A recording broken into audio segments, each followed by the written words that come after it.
Good evening. I'm Marian Missoni with the Film Society of Lincoln Center, and thank you.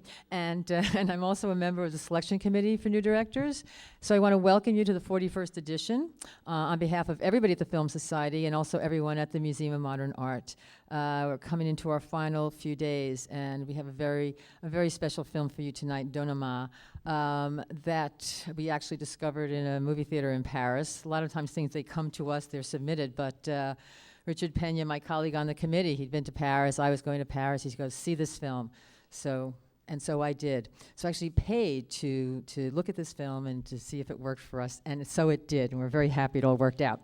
I want to thank Unifrance and also French Cultural Services for their help in getting the director here, their help in his travel, and we're really thrilled that he did make it here.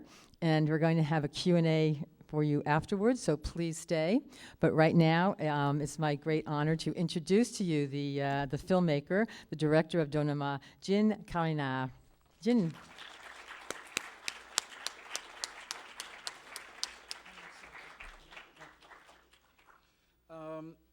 Thank you very much.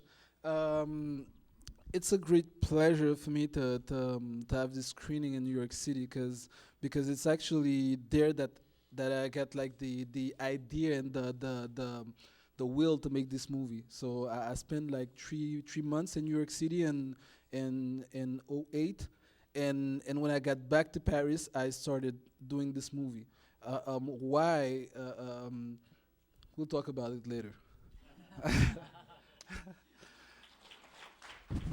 Please welcome again, Djinn Carrénard.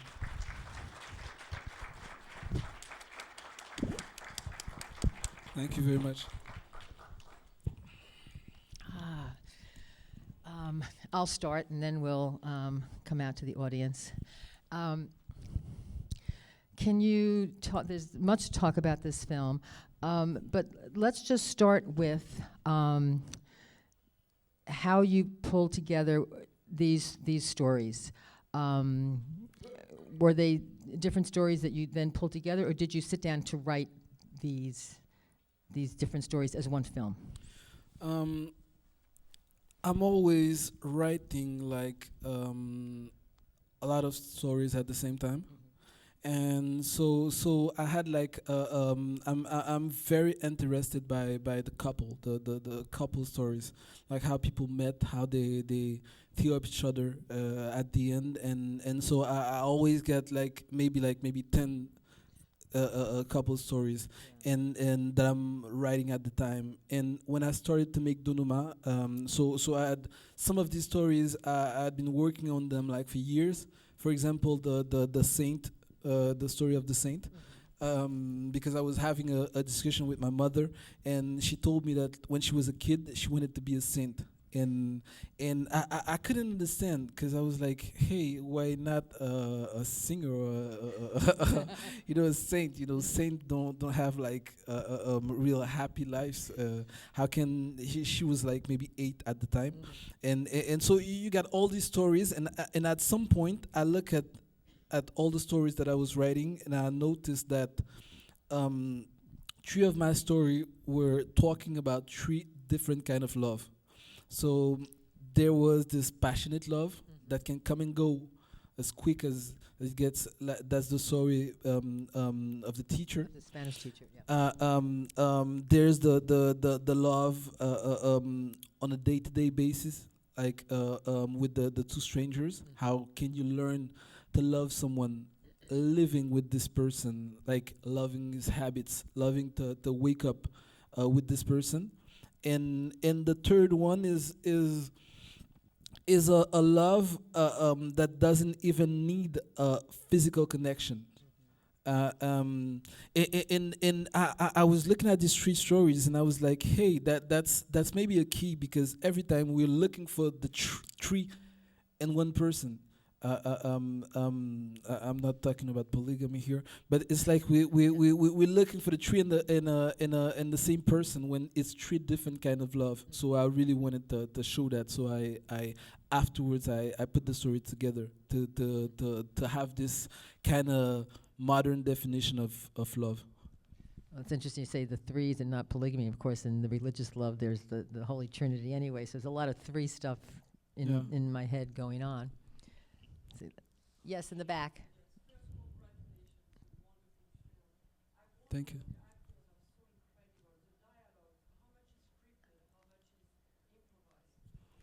Yes, can you talk about, well, the actors are great, and maybe you can talk a little about them, but also, let's start with the script, and you're working with the actors. How much is scripted, how much is improvised?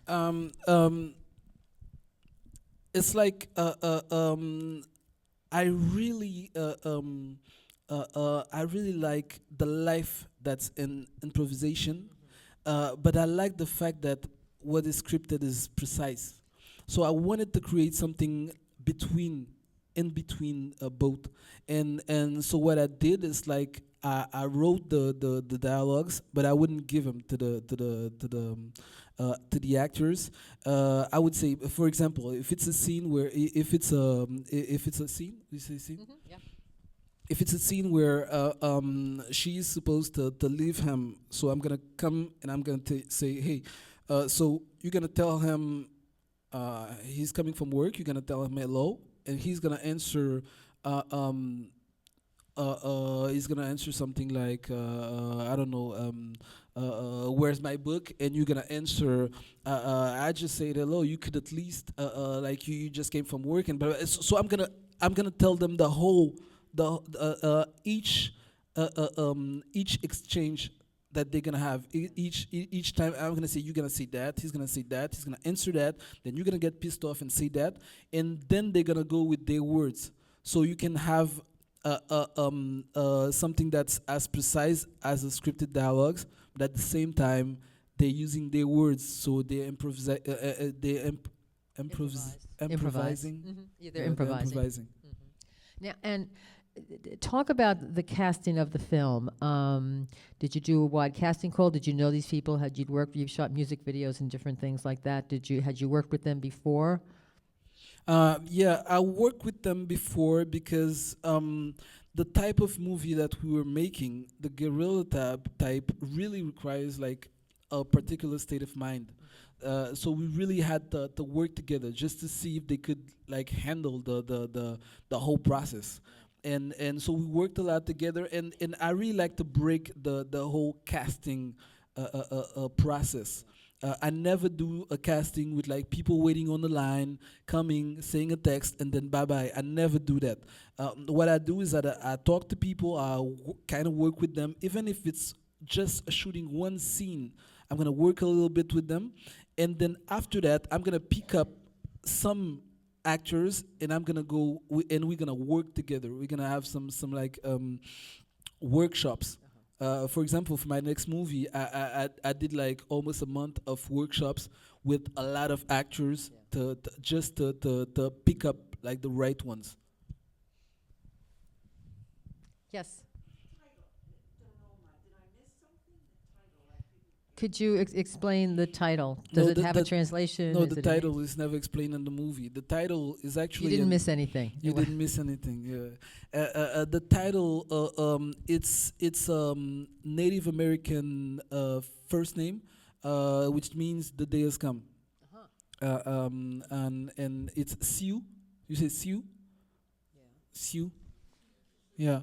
Oh, Yeah. Sioux. Thank you. Sioux. Yes, Sioux, the Sioux tribe. Okay, the Sioux tribe. I really, so there was this old symbol with the sun rising and all the stories, because in the teacher story, when the sun rises, is when she realized what she's just done.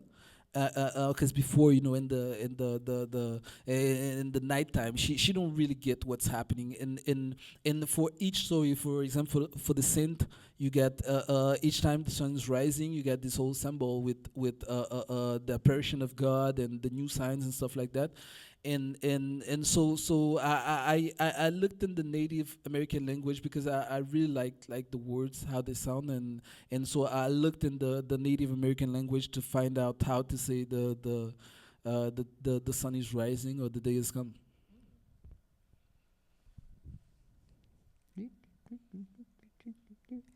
Well, okay, yes.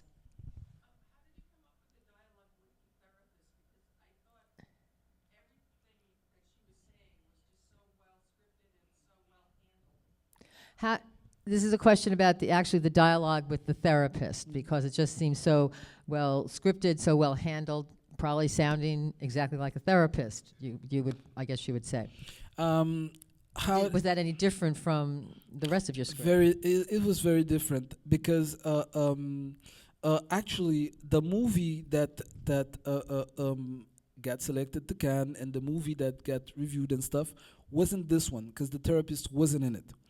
Um, uh, um, I wanted to put the therapist, but I couldn't find the right person to play it, and so I'm having this conversation with an actress. She just seen the movie.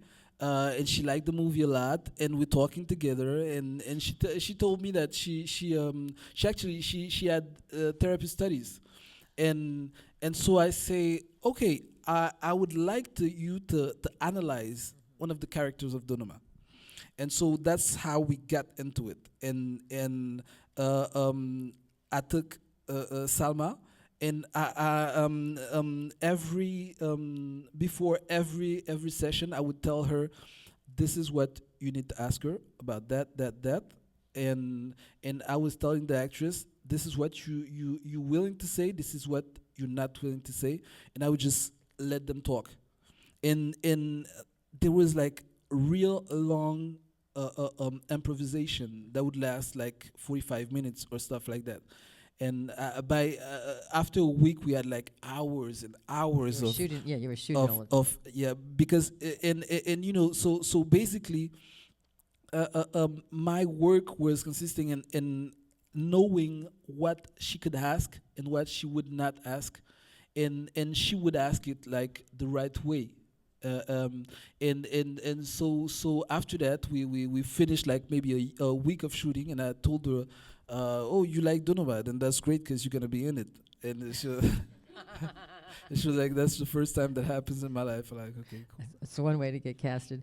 Well, and this speaks to another question that I had, having shot this after you sort of showed the film and added it, with, say, the rest of the film. Were you shooting all these things simultaneously, or did you basically have, sort of like three different stories, three different, shooting schedules? So did you make these different things separately? Talk about this process, which I think is a lot to do with this guerrilla filmmaking. The story of the teacher and the story of the two strangers in the subway. These stories I were entirely shot in a summer. I shot one part of the Saint also in the same summer. So basically, maybe I would say 75% of the movie got shot in one summer. But I wasn't like really happy with the Saint story, so so I made like 4 versions, and changing every time. It's like there was at the third version I added the sister, the character of the sister. She wasn't in the so I added the character of the sister like right before sending it to Cannes, and the character of the therapist I added like I remember working with people like in post production. They knew that I wanted to change the thing, so they were like, okay, so now we're gonna send the DCP, so there's no more changing. And I was like, wait a second, and so I shot the thing with the therapist, and I shot the music video, and I edited it real quick, and I gave it to them, and so that was the last version. So you're the director who's driving your crew crazy. It's like, here it is. Oh, we'll add something else. Yeah, one more thing. It worked. It worked. Yes.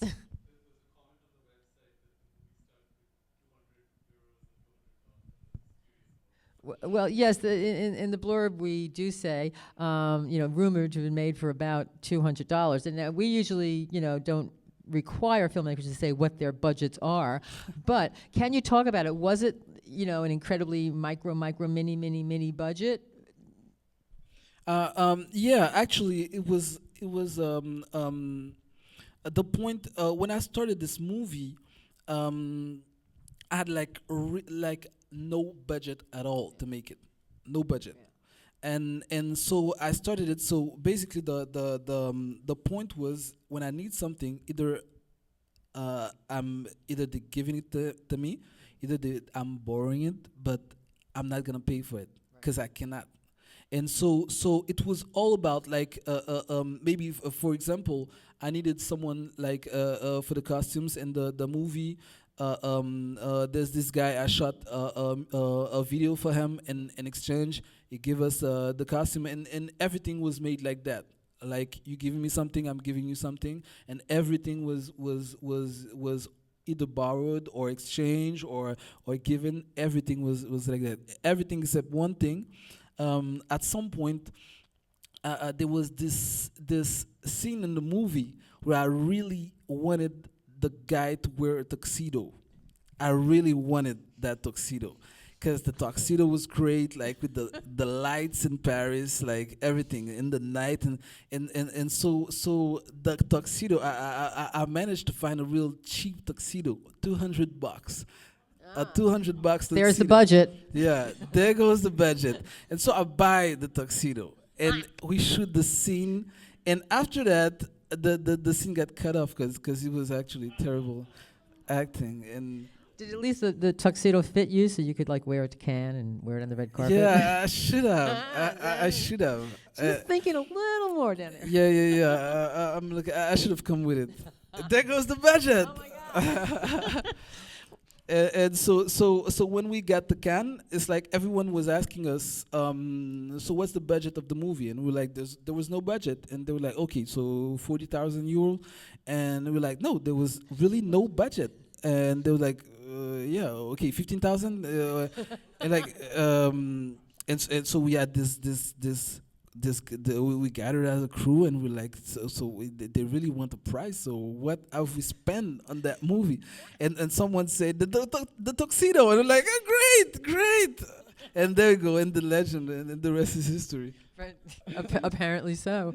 Well, in line with that, talk about, because, in shooting there's kind of different styles. I don't know if you're using different cameras, and it also had to do with having no budget.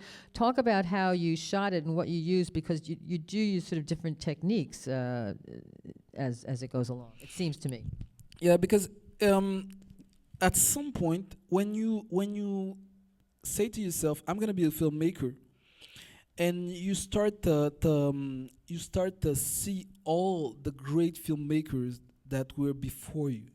You start to see like the Scorseses, you start to see like the Truffaut, and you're like, hey, is there still something to invent, you know? And at some point you just stop caring. Maybe you stop caring and you say like, I'm gonna express myself like, and I'm gonna try to find like my words really, because make sentences, my own sentences with the image. And so everything was made with one camera, but every time I was on the set, the day I was on the set, I was really asking me that day, how do I want the thing to look? So I was looking at it, and everything was done on the camera. So all the thing that you're gonna see, like maybe sometimes it's bluer, or sometimes everything was made directly on the camera with the white balance and all that thing. For example, at some point I had an adapter on the camera to have a lens, to have picture camera lenses on it, to have depth of field, and to have like the background foggy, and the foreground on focus, so I had that, and at some point I decided to zoom out and to show the adapter. And so when you see the little square thing, is actually the adapter that you see. It's done while I'm shooting. And that decision was made only because I was shooting them, and the thing was getting so intense, because seeing all these couple like tearing each other apart and stuff, it kind of gets to you. And at some point I needed that little square to be out of what was happening, and just because I was filming in the eye, in the no, not the viewfinder, but how you call that, yeah, the eye, Yeah, I was filming in the Thank you, eyepiece. in the eyepiece. And so I was like that, and so I was in the eyepiece like that. One eye was in the eyepiece, the other one was looking at the scene, and I was filming like that, and it was so intense that at some point I just zoom out to have the little square, and then after I was like, okay, it's just a movie. I'm looking through a camera, and so I left it in the movie because I figured out that maybe the audience gonna need it sometime too, because it's and so basically I think that the only way to make something different is a thousand people say that the only way to make something different is to make it personal, to make something like to talk with something that you really feel. Well, and yeah, and it is so interesting because interesting that it's made with the same camera, but there's different feelings and senses as you go to different scenes and the way you tell the story. And sometimes there's a voiceover, and sometimes there's not. And I find that combination really intriguing. I think that's just great. Yes. Can you talk about the sound design? The sound design. There's this guy. His name is Frank Villabella. He sell like buildings and stuff. He took a year off, and he made a lot of musics. And so we met, and he told me he gave me his CD, and there's a lot of music on it, and so I just connected so much with the music that when I listen to them, I just see what I have to shoot and how I have to shoot it. And so we got this little argument with Frank because he want me to give him image and to put music on it after. And I don't want I want to have the music first and then to put the image. That has something to do with the fact that I started making music videos. And so basically that's I don't know if I answered your question or. Yeah, well, it's interesting. Yeah, coming from like music videos, that's how Mm. you might do that. Yes.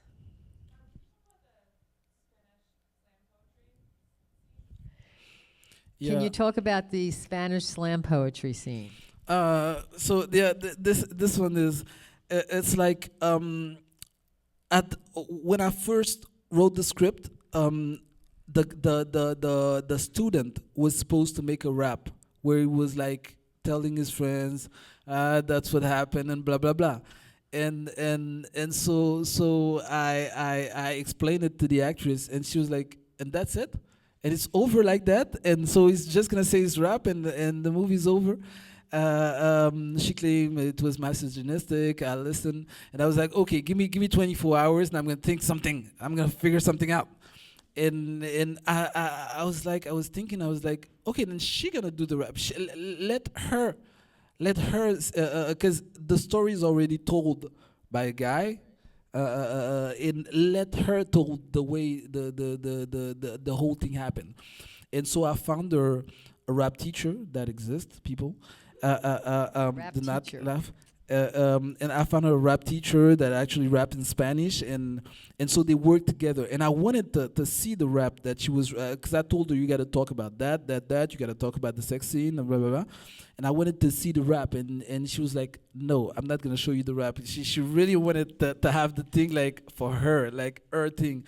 And so basically, when you're looking at the images and when you're discovering this slam poetry, I'm discovering it also when she's making it, and even the fact that she's like she just stand up on a on the table. It's like it was like out of nowhere. She just felt it. How we did it, how we pulled it off is like. There was the class. There was a little room, and she was in the room. And I told the guy, so just tell everyone in the class how it all happened. And so he was there, like playing the thing, explaining to everyone how it all happened and blah blah blah. You know how boys can be. And then I opened the door, and she was there like furious with like tears almost in her eyes. She was pissed off, and she was like, "Go ahead, say action." And I was like, "Okay, action." And she went there and she did that. And I think there's these that's one of the two moments when I was like, hey, I really gotta work everything else to make it like a match with what she just did right now. There was these two moments. There was this slam poetry, and there was also when the actress that plays the photograph, the clown, when she started to read the voiceover. When she started to read the voiceover, I was like, hey, she's really doing something like really deep that I really have to have the rest of the movie like on the same level. I really got to match what they, so there was this thing where sometimes you got the actors that just put you to challenge and just they do something that's so great that you forced to like you have to go ahead and just do something that can just rise what they just did. It's interesting. It's kind of like you were talking to the rap artist, like you did to the therapist too. Tell them, this is what I want. This is what I want, and they came back and and gave it to you. Unfortunately, that all right. One more question. It's going to be our last question. So it has to be short and it has to be really important. No pressure. No. I'm just kidding. Pressure. Yes, the gentleman in the back.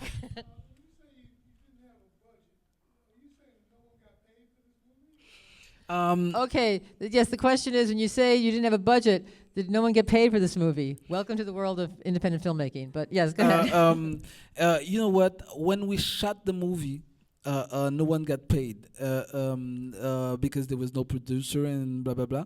And I'm very happy that now, after all we've done, you know, the movie got sold to a network, because we were in a difficult spot because everybody in France was saying, "Hey, no one got paid for the movie. What's up with the?" And I was saying, but you know, just buy the movie and everyone's gonna get paid. It's like, and we're gonna just stop talking about it.